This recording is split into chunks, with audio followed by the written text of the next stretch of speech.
Hello baby. Pemirsa Tirto ID rahimakumullah. Akhir-akhir ini pemerintah membuat peraturan pengganti undang-undang tentang kebiri. Kalian tahu kebiri? Ada lagunya kan? Sudah terlalu lama kebiri, sudah terlalu lama aku asik kebiri. Tahu lagunya siapa? Betul sekali, lagunya One Direction. Bukan, lagunya Kunto Aji. Teman-teman, saya ini jujur saja, saya tidak setuju dengan peraturan kebiri. Kenapa? Karena peraturan kebiri ini memaksa seseorang yang harusnya punya nafsu menjadi tidak punya nafsu. Coba kita bayangkan, ini menjadi sesuatu yang di diri kita. Kita punya nafsu, tapi kita tidak bisa berbuat apa-apa begitu. Oke lah, fine. Mereka pelaku kejahatan, tapi bukan begini caranya. Karena sebenarnya harus dicari titik terangnya. Pemerintah itu tidak melihat titik terangnya. Titik terang pertama adalah pemerkosa-pemerkosa ini itu harus dicari jalan. Kenapa mereka memerkosa? Kenapa yuk? Kenapa? Saya juga tidak tahu. Mungkin Anda tahu? Tolong kasih tahu saya. Indonesia adalah negara dengan salah satu penyebaran narkoba terbesar. Saya rasa ini titik mulanya. Jujur saja teman-teman, saya ini mantan pecandu. Percaya? Harus percaya. Kalau tidak percaya saya pukul. Saya ini mantan pecandu, tapi saya pecandunya beda. Saya pecandu amal soleh. Jadi kalau ada dengar suara azan, saya sakau. Sholat. Beda dengan orang-orang sekitar saya. Kalau lihat pas di jalan ketemu orang miskin, orang meminta-minta, saya langsung sakau. Ya Allah, sodako. Bu, maaf tidak ada uang. Minta bu, minta. Begitu. Tidak lucu kan? Memang. Karena saya membawa pesan moral. Dan teman-teman, penyebaran narkoba, pemerkosa, dan HIV/AIDS itu selalu berbanding lurus. DKI Jakarta adalah sebuah daerah dengan penyebaran narkoba terbesar. HIV/AIDS-nya nomor 1 di Indonesia.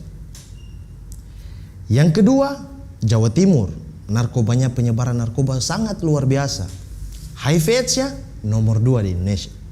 Tapi ada satu provinsi yang penyebaran narkobanya tidak begitu besar, tetapi HIV/AIDS-nya nomor 3. Betul sekali, daerah saya, Papua. Saya mencoba cari tahu kenapa sampai HIV/AIDS tertinggi di Papua nomor 3. Saya mendapat hidayah. Saya mendapat karunia, dicerahkan bahwa sesungguhnya masalah HIV/AIDS di Papua itu adalah masalah penyebaran kondom. Penyebaran kondom di Papua ini sangat-sangat merisaukan. Di sini kalian enak teman-teman. Ke Indomaret pas buka pintu sudah lihat kondom. Di Papua mau cari kondom susah. Jangankan kondom, Indomaret juga saja tidak ada kawan. Dan di sini kondom itu banyak rasa. Saya bingung sekali. Ada rasa jambu kan? Stroberi, rasa soto Pak Min, rasa gudeg, rasa gulai kambing, lengkap semua. Sedangkan kita di sana saudara-saudara sangat-sangat terbatas soal kondom. Makanya jangan kaget kalau kita sering menggunakan kantong plastik sebagai langkah efektif kita untuk mencegah HIV/AIDS. Penasaran bagaimana caranya? Gampang sekali. Tinggal Anda hidup di Papua, rasakan penderitaan kami menggunakan kantong plastik untuk berhubungan seksual. Bunyinya pasti berbeda. Jikalau orang menggunakan kondom di sini, bunyinya pasti enak kan? Pas masuk, pahami saja. Pas ingin melakukan, pasti ada backsoundnya atau bunyinya. Kalau memakai kondom, kira-kira seperti ini.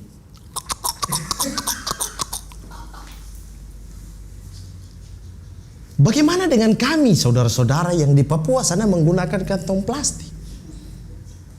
Pasti bunyinya juga agak fals, tidak enak didengar telinga. Begitu.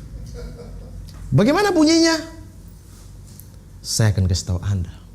Jika di sini bunyinya karena memakai kondom, maka di tempat saya bunyinya karena menggunakan plastik. Penyebaran kondom menjadi sesuatu tanda bahwa penyebaran HIV/AIDS itu akan segera disingkirkan. Karena akhlak manusia itu adalah urusan manusia dengan penciptanya. Tugas pemerintah adalah menyediakan fasilitas sebesar-besarnya, menyediakan tempat, menyediakan hal-hal yang membuat masyarakat tidak melakukan seks bebas. Contohnya, salah satunya tadi adalah dengan kondom. Kondom digunakan jika untuk berhubungan seks bebas, maka penyebarannya HIV/AIDS bisa diatasi.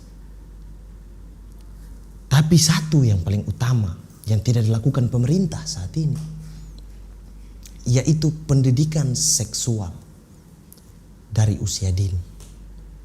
Kenapa penting? Sangat penting. Kenapa? Jangan tanya saya. Saya cuma bilang penting kan? Begitu. Pendidikan seks adalah menuntun seseorang, anak, untuk mengetahui bahaya dan dampak-dampak dari seks bebas. Sehingga pada usia dini kita sudah tahu bagaimana caranya, bagaimana risikonya jika kita melakukan seks bebas. Sehingga ada rasa takut, saudara-saudara, jika kita melakukan seks bebas. Ini yang belum pemerintah lakukan. Mungkin pemerintah takut jika nanti ketika pulang pejabat-pejabat pemerintah, terus anak-anaknya bertanya, "Bapak, apa itu kondom? Bapak, apa itu seks bebas?" Karena saya yakin mereka juga tidak tahu. Mereka sibuk untuk pendidikan korupsi. Luar biasa kan? Ya, itulah saya. Apakah Anda mengerti dengan yang saya katakan? Jika tidak, waspadalah. Waspadalah. Sekian dari saya, Mamat.